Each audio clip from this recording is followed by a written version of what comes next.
Our next presentation will be from Abhinav Jain, a Ph.D. student in robotics. His presentation is titled, "The Robot That Learned to Prune Trees." Let's hear it for Abhinav.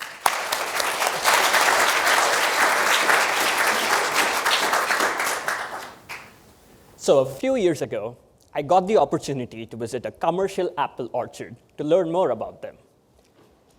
I was expecting rows of neatly lined up apple trees. And that was the start of my PhD, so I was hoping to sit under a tree until inspiration struck. But instead, what struck me was surprise when instead of regular trees, I saw a giant two-dimensional fruiting wall. So modern orchards today are designed in these flat and planar shapes to make it easier to access different parts of the trees. But how are these structures maintained? Through pruning. During the winter dormant season, when the leaves have fallen off, these tree branches are pruned back at careful orientations to maintain these shapes. However, this process is labor-intensive and relies heavily on guest workers from different countries. Yet, there remains a labor shortage in agriculture. So much so that it makes pruning the second highest cost to orchards, representing up to 22% of their annual labor costs. So that is the motivation for my research. How can we make pruning more efficient? One way to do so is by using robots to prune.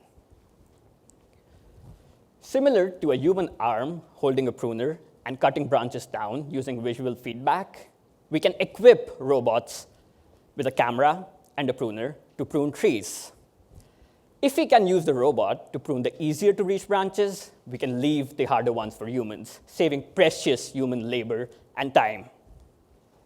But robotics outdoor is extremely hard. And I'll tell you why. When looking at an orchard through a camera, it sometimes looks like this, sometimes like this, and sometimes even this.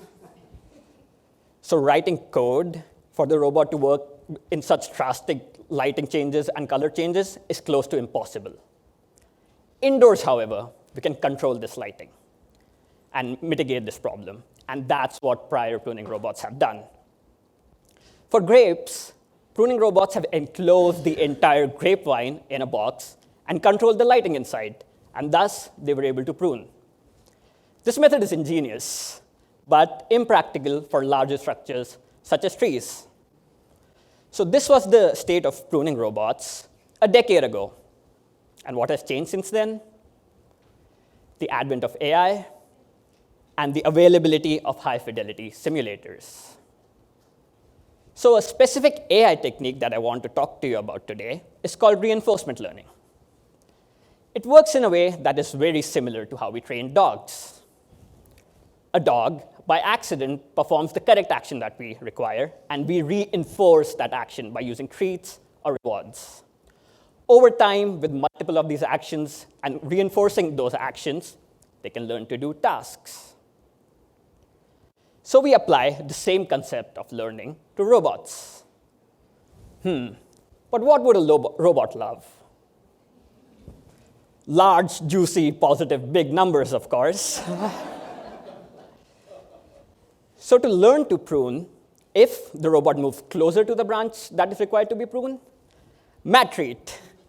If it rotates to orient correctly, mad treat. However, if it collides with the tree, a punishment or a large negative number. So through this trial and error method, we can learn to prune. So now, instead of writing code, we are letting the robot figure the behavior out by using these treats or rewards.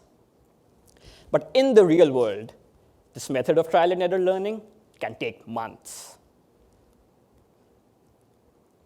And that's what Google did.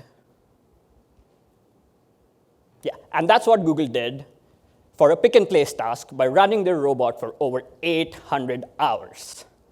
But I am no Google, and I have access to one robot, which my advisor would not let me leave in an orchard. So instead, we create computer simulations of an orchard environment mimicking accurate physics and lighting conditions. Now, we can have tens of these robots learning in parallel, bringing the learning time down from months to days. The drawback of this method is that if the simulation is not representative enough of the real environment, this learned behavior will fail in the real world. So to test this, we took our robot to our experimental farms located in Prosser, Washington. We equipped the robot with a plastic pruner. Because this behavior was not tested before, I did not know if it would damage the tree, the robot itself, or more importantly, me. So we did not go and make actual cuts in an orchard. And our learned behavior worked. With this learned behavior in simulation, we were able to prune approximately 50% of the reachable branches in a tree. Though this method was 10 times slower than a human pruning, give it a break. I mean, it's still learning. Just as how I was fascinated when I went to a commercial orchard and saw these two-dimensional trees, I hope people in the future get excited by looking at a robot's prune. Thank you.